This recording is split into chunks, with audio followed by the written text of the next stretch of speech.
Fala pessoal, como é que vocês estão? Hoje a gente vai discutir um assunto importante que vem crescendo em importância progressivamente nos últimos anos, que é testes genéticos e câncer de próstata. A gente está vendo cada vez mais a incorporação dos inibidores de PARP no tratamento dos pacientes com câncer de próstata.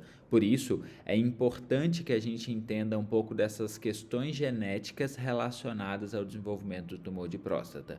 Então vamos ver essa questão aqui que caiu esse ano passado. É um homem de 51 anos, teve diagnóstico de câncer de próstata, Gleason 9, ou seja, só pelo Gleason já alto risco, um homem jovem, então alto risco, com doença amplamente disseminada para osso e linfonodo, foi tratado inicialmente com supressão hormonal e quimioterapia aos moldes do estudo Charted, com controle satisfatório de doença por cerca de 12 meses, resposta radiológica e bioquímica, quando voltou a ter progressão óssea e elevação de PSA, ou seja, teve boa resposta, mas teve progressão rápida. Nesse momento ele foi tratado com abiraterone e prednisona em doses convencionais, além de ter recebido inibidor de osteólise com controle radiológico e bioquímico. Voltou a progredir após 7 meses, com nova elevação de PSA, metasfígado, pulmão e osso. E nesse ponto, em função de um resultado molecular, ele foi tratado com olaparib em terceira linha. Ele foi reestadiado 3 meses após e teve uma redução significativa das metástases em todos os segmentos. Então, beleza. Primeira linha, ele fez Charted. Segunda linha, ele fez bloqueio duplo.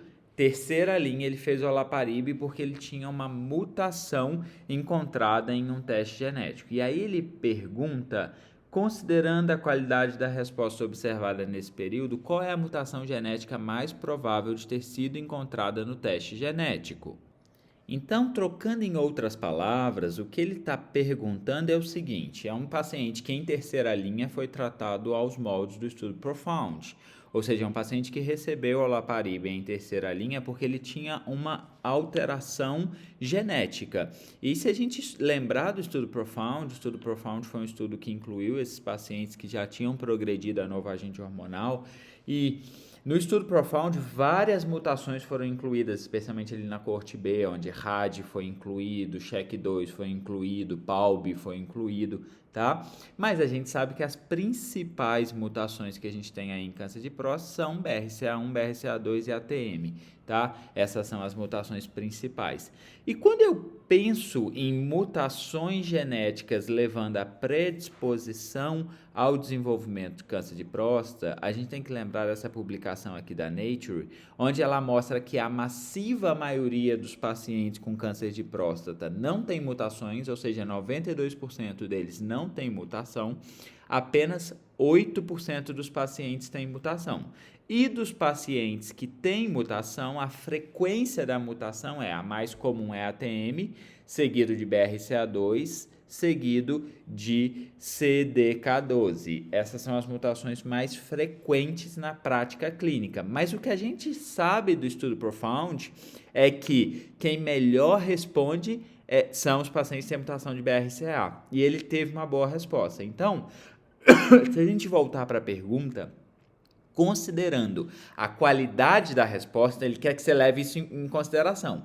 Não é para você considerar somente a frequência das mutações. Porque se a gente fosse considerar somente a frequência das mutações, a mutação mais provável seria a TM, porque a TM é a mutação mais frequente em câncer de próstata, tá? Mas não é isso que ele está te perguntando. Ele está te perguntando, considerando a qualidade da resposta, ou seja, primeiro, considere a qualidade da resposta. Quem melhor responde aos moldes do Profound? Os BRCA.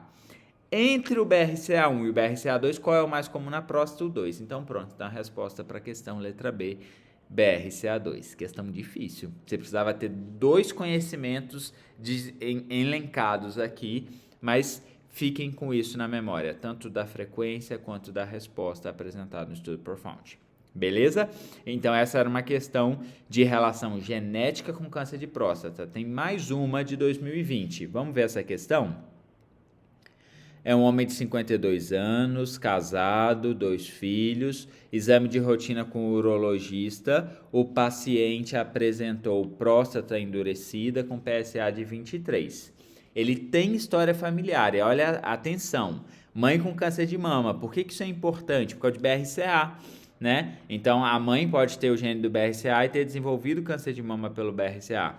Mãe com câncer de mama aos 50 anos, ou seja, relativamente jovem, e 2 tios maternos com câncer de próstata 58 e 60 anos. Isso é importante? É importante. São 2 tios maternos, ou seja, do mesmo lado da mãe, que podem estar carreando também essa mutação do BRCA. Ela fez exames de cintilografia, tomo de abdômen ressonância, ele fez cintilo, tomo de abdômen e ressonância de próstata, que demonstrou uma lesão na próstata grande, infiltrando as vesículas seminais e linfonodos, na cadeia obturatória e na ilíaca externa, sem outros sítios. E aí, em relação ao caso, ele vai começar a fazer alternativas. Ou seja, a gente está falando de uma doença avançada, tem acometimento linfonodal ali importante. Então, vamos lá. Letra A. Não há necessidade de biópsia, devendo se indicar prostatectomia radical o mais rapidamente possível como tratamento primário do câncer de próstata. Não dá para você falar isso. Tem cara, tem cheiro, tem tudo para câncer de próstata, mas você precisa ter biópsia. Aqui a gente não está discutindo HCC. E mesmo em HCC, hoje em dia, existe uma tendência de biópsia. Então, letra A incorreta. Letra B. Se deve indicar biópsia de próstata e iniciar o tratamento sistêmico com análogo de LH, RH e quimioterapia com docetaxel por se tratar de doença de alto volume, segundo os critérios de Charted. Isso é uma coisa chata, mas em câncer de próstata a gente tem que saber os critérios de Charted. São critérios muito utilizados na prática clínica para distinção de doença de baixo volume e doença de alto volume. Então isso tem que estar bem claro para a gente. O que caracteriza pelos critérios de Charted a doença de alto volume? Alto volume é o paciente que tem 4 ou mais metástases cerebrais, sendo uma delas fora do esqueleto axial, fora da coluna ou da pelve, ou o paciente que tem metavisceral, tá? Então, o linfonodo não conta para alto volume. Então, esse paciente que tem o primário na próstata, vagina, vesícula seminal e linfonodo, não conta como alto volume de doença. E essa é uma grande crítica ao estudo Charted e essa definição de alto e baixo volume, porque às vezes o paciente tem, por exemplo, uma lesão na coluna que determina síndrome de compressão medular. Esse paciente tem alto volume? Pelo estudo Charted, não, tá? Mas esse paciente deveria ser tratado com quimioterapia? Na prática clínica, sim. Ou, por exemplo, o paciente que tem milhares de metástases, mas todas essas metástases ósseas estão ali não acometendo a coluna vertebral ou a pelve. Estão todas ali, não tem nenhuma fora. Ou seja, ele também não fecha critério para alto volume pelo Charted. E ele é um paciente alto volume, um paciente que precisa de quimioterapia no tratamento upfront. Tá? Então, existem críticas aí aos critérios de Charted, mas para a questão, ele não é um alto volume por Charted, portanto, letra B, incorreta.